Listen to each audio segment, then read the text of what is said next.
Before taking the helm as FBI director, Kash Patel built a fierce, very public image on one massive promise: exposing the government's darkest secrets. He appeared everywhere across conservative media as this vocal outsider, repeatedly arguing that you, the American public, deserve to see exactly what the establishment was hiding. He specifically pointed to the Epstein files and the infamous Black Book. His message was clear. If he ever had the authority, he'd rip the Band-Aid off and release the information that had been locked away for years. That specific promise wasn't just a talking point, it literally became the foundation of his political identity. But fast forward to today. He's now sitting in the FBI director's chair, and the reality looks, well, dramatically different. It's almost a complete role reversal. The ultimate outsider who built his entire career demanding transparency is now the institutional gatekeeper. He is facing relentless congressional demands and finding himself legally unable, or as his critics heavily argue, unwilling, to release the very documents he built his reputation on. This profound contradiction has triggered a massive political and legal storm right at the top of the Bureau. You can see this pressure hitting an absolute boiling point during some incredibly tense congressional questioning. Lawmakers confronted Patel directly, and they zeroed in on one explosive, deceptively simple question: does Donald Trump appear anywhere in the Epstein files? Now, Patel's response? He claimed that the government had already released information containing the former president's name alongside others. He insisted that, all credible information the government was legally permitted to release was already out there in the public domain. But as you might guess, lawmakers were definitely not satisfied with that answer. They wanted the actual documents. When aggressively pushed on why certain materials were still being withheld, Patel pointed to a really complex web of legal restrictions. He invoked court orders, grand jury rules, sealed documents, and protective orders. But the confrontation only escalated from there. Lawmakers aggressively pushed back on his interpretation of the law. They demanded to know, look, if certain documents are no longer sealed, why are they still hidden? Why are FBI Form 302 witness interviews, which aren't always bound by grand jury secrecy, still locked away in a vault? Facing this barrage, Patel mounted a defense focused heavily on the sheer volume of the evidence. He noted the review of thousands of images and videos over the years and firmly stated we will not release victim-related material. And look, protecting victims is absolutely a legitimate legal boundary, but lawmakers immediately accused him of hiding behind technicalities. They challenged him, asking why the FBI wasn't actively petitioning the courts to unseal records or simply redacting the victims' identities so the rest could be released. For everyone watching, it raised a glaring question. Was the FBI actually protecting victims, or was the new director just protecting the institution? But this Epstein controversy, it's really just the tip of the iceberg when it comes to Patel's clashes over federal power. His tenure has sparked tension far beyond document releases.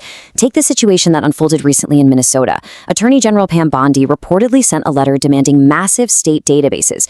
We're talking Medicaid, SNAP, and voter registration information, along with policy changes, all as a condition for continued federal cooperation during protests. Critics immediately threw up a red flag, asking whether federal agents were actually being deployed for public safety, or if their presence was being used as leverage to pressure state officials into complying with broader political demands. That exact same question of political leverage was waiting for Patel back in Washington, which led to a highly charged confrontation with Senator Adam Schiff regarding terminated FBI employees. Schiff was looking for a simple yes or no answer. He asked, had Patel fired anyone at the FBI, even partially, because they worked on investigations involving Donald Trump or January 6th? But Patel flat out refused to give a simple yes or no. Instead, he repeatedly leaned on one specific phrase: case assignments alone.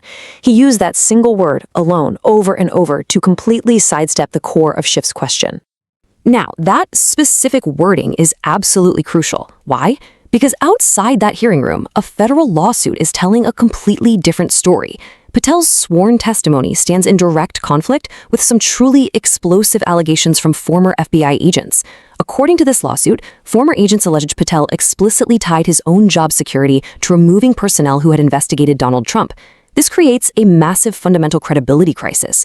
Is Patel accurately describing his decisions under oath, or are these former agents telling the truth about what's actually happening behind closed doors at the Bureau? This fundamental question of loyalty ended up fueling one of the most chaotic exchanges of the entire hearing. Senator Cory Booker confronted Patel directly, questioning his ultimate fitness to lead the FBI. Booker bluntly accused Patel of contributing to political division, stating right to his face, "You are more loyal to Donald Trump than to the Constitution," and even warned him that his political protection might not last forever. Patel fired right back, accusing Booker of spreading false information. It turned the hearing into absolute political theater. But here's the thing. That theater was masking a very real and very serious institutional crisis. Because behind all the yelling on camera, there are real people, seasoned professionals. Take Walter Gardina, for example. He's a 20-year FBI veteran who served in Iraq. His investigative history spans 2 decades. He worked on the Mueller investigation, the Jack Smith investigations, January 6 cases, and the 2023 arrest of Peter Navarro. These guys weren't political operatives, they were career law enforcement.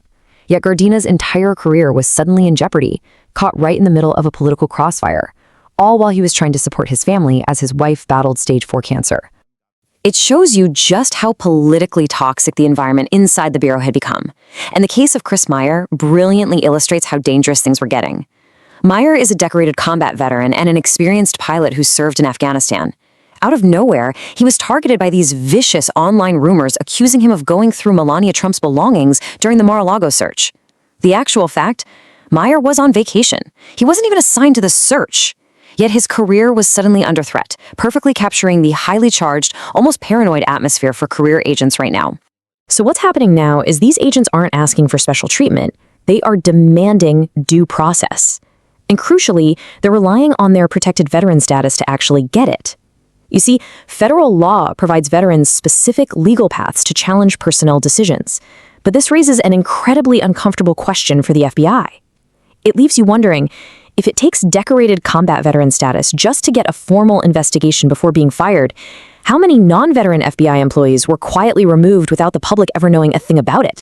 While these fierce personnel battles rage on inside the agency, the ghost of Jeffrey Epstein continues to hover over Patel's tenure. Beyond just the fight over unreleased documents, Patel has publicly maintained and defended the official government conclusion that Jeffrey Epstein died by suicide. Think about that for a second. Despite massive, widespread public skepticism and globally recognized institutional failures surrounding Epstein's death, Patel, the ultimate political outsider, is standing firm on the exact same official narrative he might once have openly questioned. And honestly, it's exactly this kind of institutional defense that pours gasoline on ongoing public suspicion. Just consider the historical context we're dealing with here. You have Epstein's unusually lenient 2008 plea deal in Florida, the involvement of incredibly powerful figures like Alexandra Acosta, years and years of inconsistent government messaging, and glaring unanswered questions.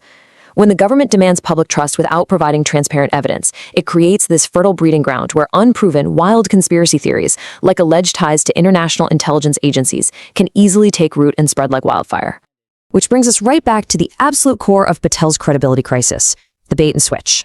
The irony here is just impossible to ignore. On one hand, you had the critic, building this massive political following by attacking the establishment and promising total, unfiltered transparency. On the other hand, today, we have the gatekeeper, a man sitting at the very top of the FBI, defending the exact same institutional limitations, secrecy laws, and legal restrictions he once rallied his supporters against. The story of Kash Patel's tenure is far from over. The courts, Congress, and the public are still watching his every move closely. But the ultimate question remains, and it's a big one. Does Patel's transformation represent a sober, responsible recognition of legal reality now that he actually holds the office? Or is it a fundamental betrayal of the very promises that gave him power in the first place? It really leaves us all to wonder, what actually happens when the ultimate outsider finally gets the keys to the kingdom? Did Kash Patel become exactly what he once promised to fight?